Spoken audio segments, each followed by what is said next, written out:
Hi, I'm Peter Murray, and in this short video I'd like to introduce you to the Markbass Distorsore pedal.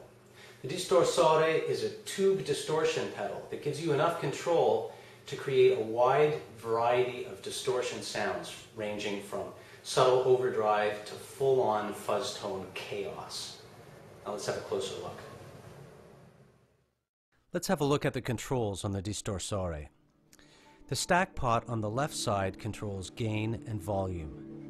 Gain is the smaller black knob, and it controls the instrument input level from -10 to +20 dB. You can use the gain here to hit the tube in the pedal harder and add to your distortion. The yellow volume knob on the bottom of the stack pot controls the output volume from the pedal and allows you to control whether the pedal acts as a boost or whether it keeps the same volume level whether the pedal is on or off. The onboard compressor allows you to compress your signal before it's sent to the tube. The clip LED helps you to set the optimal gain level for your instrument signal. Tube drive controls the intensity of the distortion. The higher this is, the more extreme your distortion will be. The low-pass filter allows you to distort only the lower frequencies by gradually cutting out the high frequencies that are sent through the distortion. It only lets the lows pass through the filter. This gives you a darker distortion. The on LED indicates that the pedal is on. The high-pass filter allows you to distort only the high frequencies by gradually cutting out the low frequencies that are sent through the distortion. It only lets the highs pass through the filter. That makes for a brighter distortion. Mix controls the balance between the clean and distorted signals. And here's where the tube is. You'll notice a really nice tube glow when the pedal is on. Here's the on-off switch for the pedal. When the pedal is off, your signal goes directly from the input jack to the output jack without any degradation of audio quality. On the rear of the pedal, we have the input jack where you plug in your bass. And here's where you plug in the supplied 12-volt power supply. And the output jack connects to your amp. So now we know what all the controls do on the pedal. It's time to hear how they sound. So here we are, all set up and ready to try the Markbass Distorsore pedal. I have it plugged into the wall using the supplied 12-volt power adapter. And for the purposes of this test, I'm going to be using a Ernie Ball Music Man bongo 5-string, as well as the Markbass Mini CMD 121P combo through the New York 121 extension cabinet. So this is in total a 500 watt, 4 ohms, 212 rig. Let's make some noise.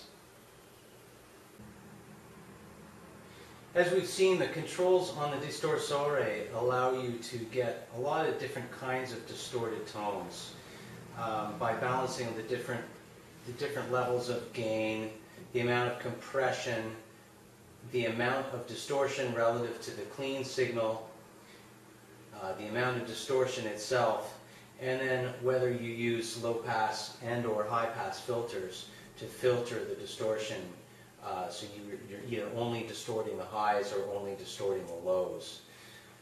We can get pretty full-range, gnarly distortion.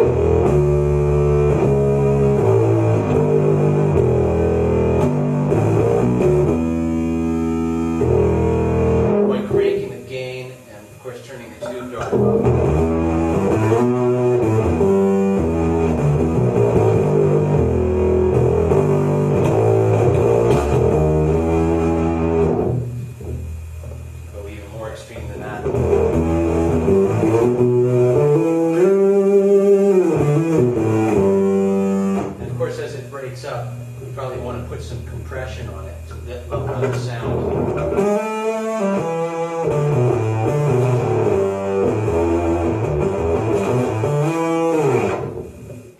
That's pretty extreme distortion. If we're playing with a pick, it's really nice to put the distorted signal through a high pass filter, which means that we're only distorting the highs. Something I like to do.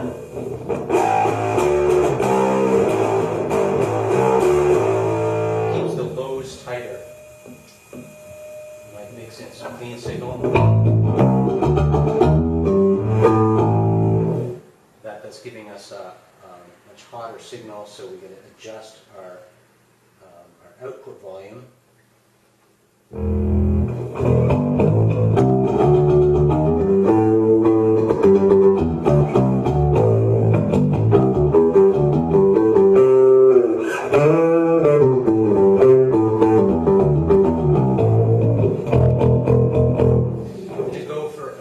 Distortion, we turn up the low pass filter instead of the high pass filter.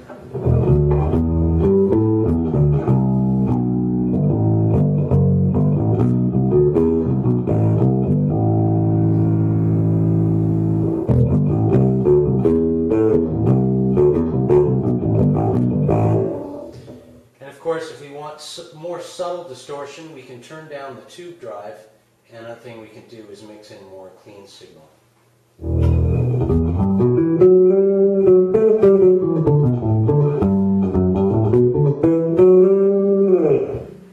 That's more just an overdrive sound. So as you can see, you can get a very wide range of distortions from the Distorsore.